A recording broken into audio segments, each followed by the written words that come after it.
present this bill to you today. For the record, I am Beth Dolio. I represent the 22nd Legislative District, which you are all sitting in. In the Washington State 2021 energy strategy, the projected growth of data centers that we're seeing today was really not accounted for, and many of our laws are based on that plan. And it is true that we are already successfully hosting a number of data centers, particularly in Representative Ibarra's district. And communities are reaping the benefits of the family wage construction jobs, the new community assets, and the multitude of benefits and convenience that come from the technology that these centers support. But 5 years later, here we are 5 years later, the trajectory has completely changed. OpenAI CEO Sam Altman has said, quote, "I do guess a lot of the world gets covered in data centers over time."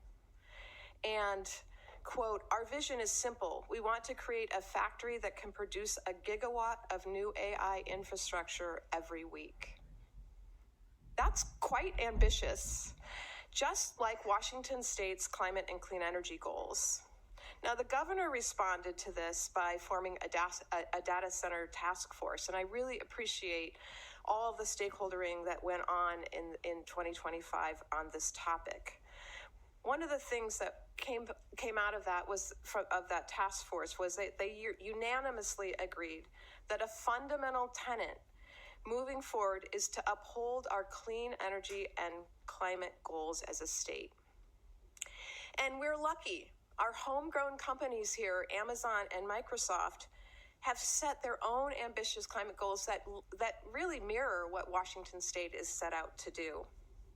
Across this nation, state legislators are grappling with the possibilities of significant new demands on our grid, our water, and our communities.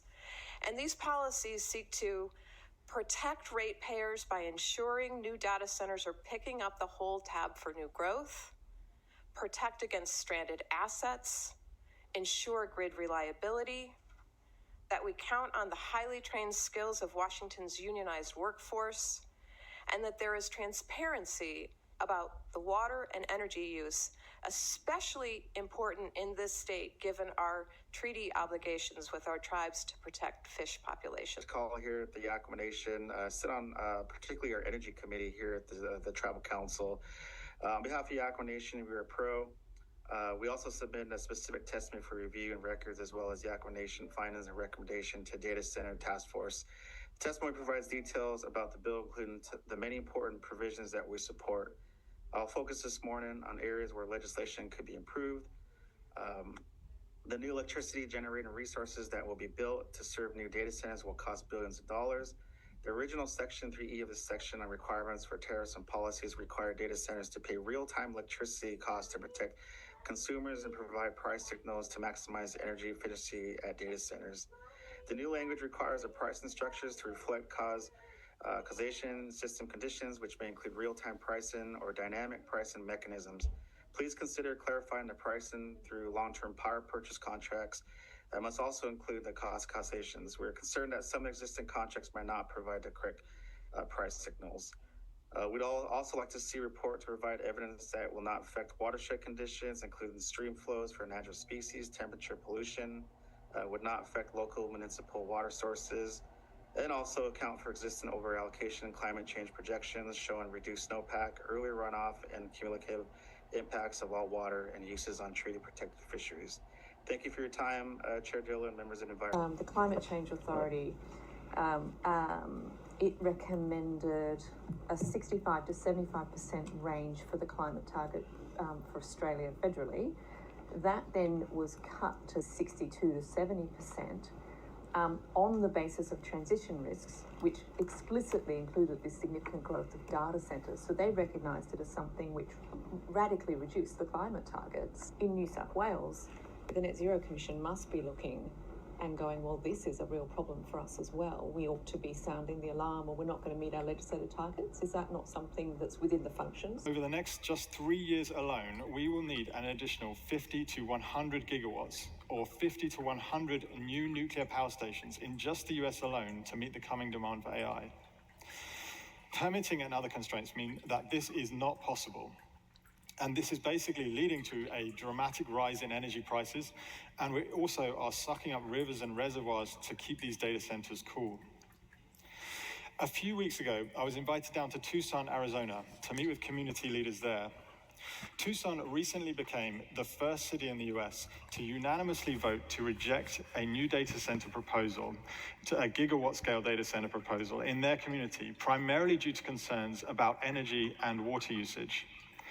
I spoke with many members of the community. They had been shocked to find out that this new data center proposal would have put a strain on energy and water in the community that would have been a detriment for generations to come. And it's not just Tucson. This is happening in towns and cities across the US and across the world. Now, if you've ever seen a data center, you will know that they are massive. So it can be pretty difficult to imagine what this kind of data center could look like in space. And so I would like to show you a short 15-second clip of what a huge 5 gigawatt data center in space might look like. So here you see a Starship-sized spacecraft, and I'll talk about this later, with a 100-ton module of chips connecting to a 5 gigawatt cluster with a 4-kilometer solar panel with a 1 kilometer radiator. And don't worry, this won't block out the sun or anything. So, I do know this looks a little bit wacky, by the way. When we first released this video a year and a half ago as part of our Y Combinator launch, we got roundly pilloried from all corners. I thought I would share with you a few of the more polite X comments that we got a year and a half ago. This got to be the dumbest shit. This got to be the dumbest shit I ever seen or heard. Fair enough, fair enough. Each has their own opinion. I thought you nerds were supposed to be good at science. And just to be clear, I literally first got this message when I was inside a particle accelerator testing chips. Good luck trying to run an H100 in space. And to be honest, this is actually very generous. I really appreciate the good wishes. And my personal favorite, this will never get off the ground in a very literal sense. It's true that revolutionary ideas often sound stupid at first, but sadly, it also happens to be true that most terrible ideas also often sound stupid at first. So how can you be certain of which camp you're in and be sure that you're not in the second camp?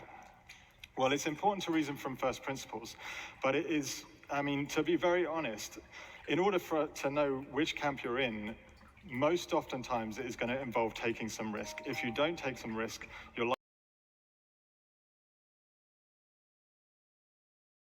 The committee. My name is Ben Avery. I'm the state director of the Sierra Club, a grassroots environmental organization here in the state with 78,000 members and supporters.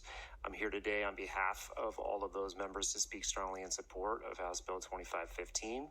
This is sensible, grounded legislation, puts in place critical financial safeguards to protect families and small businesses from rate hikes, ensures our clean energy goals are met, and brings much needed transparency on energy and water use. Data centers are not just another large load customer. They're extraordinary energy demand, even rivaling major utilities, tendency to cluster geographically, speculative development profile, and their need for major transmission and distribution upgrades makes them a fundamentally higher risk for Washington's ratepayers and environment. This is not a partisan approach. The first movers on effective large load tariffs have been in states like Ohio, Indiana, Kansas, and Missouri. Thank you for supporting this bill. Data centers were responsible for 63% of last year's price increase. We saw customers with bills $900, over $1,000. It's unfathomable that they are having to pay higher rates to support wealthy corporations building data centers. We think that data centers should pay for their energy-related costs, including that infrastructure on the utility side, and make sure that is not passed along to other ratepayers. I also know that grid reliability is really important to you, and so for that reason, we think that we want to make sure data centers aren't making our grid less reliable and don't exacerbate emergencies. So that's why we're really supportive from a transparency perspective. We would like to see reporting on energy use, for example, so that we know how our energy grid can be impacted and that we can stay on track with our clean energy goals. And to reach these goals, we have to make sure that we have a reliable grid, and that means accurate resource forecasting. And this bill will help us better understand data center demand and ensure we are aligned there. So thank you for your consideration and look forward to continue working with you on this. Good morning, Chair Shoemake and members of the committee. My name is Zach Baker. I'm the Regional and State Policy Director for the Northwest Energy Coalition. I'm here today to testify in strong support of SB 6171. The bill would put critical affordability and environmental protections in place in the face of projected data center growth. The Governor's Data Center Work Group convened last year, which I was a member of, surfaced the rapidly growing data center challenge and identified the need for legislative solutions. It's now on the legislature to take swift and comprehensive action to address this pressing issue. Data centers provide unique challenges and require specific regulation. The electricity demands of individual data centers are already large and are expected to grow exponentially. As an industry, data centers are expected to be the largest source of electricity load growth in the region, with the most rapid growth expected over the next few years. And there's a lot of uncertainty and speculation around that growth, leading to significant risks. Recognizing the challenges data centers present, utilities and jurisdictions across the country are taking action. It's now Washington's time to act. Thank you. Good morning, Chair Shoemake, members of the committee. My name is Caitlin Kren. I'm the Climate and Clean Energy Director at Washington Conservation Action. Washington Conservation Action has been a leading political and policy voice for the environment in our state for nearly 60 years. We're testifying today in strong support for this bill. The explosion of data center growth in this country has led to the largest increase in electricity demand across the United States in nearly 2 decades. Washington's already home to over 100 data centers. That's the 10th most of any state. And on top of that, there's a potential for huge growth in the sector in coming years. This massive growth presents economic opportunity that many of the testifiers have spoken to. It also poses new challenges to make sure we can safeguard the reliability of our grid, prevent rate hikes on electric bills, keep our clean energy transition on track, and protect salmon, water, and clean air. 6171 provides common sense protections to ensure that these massive facilities pay their fair share and don't throw Washington families and businesses under the bus. As data center growth accelerates across the country, we cannot afford to delay on the core protections that this bill provides.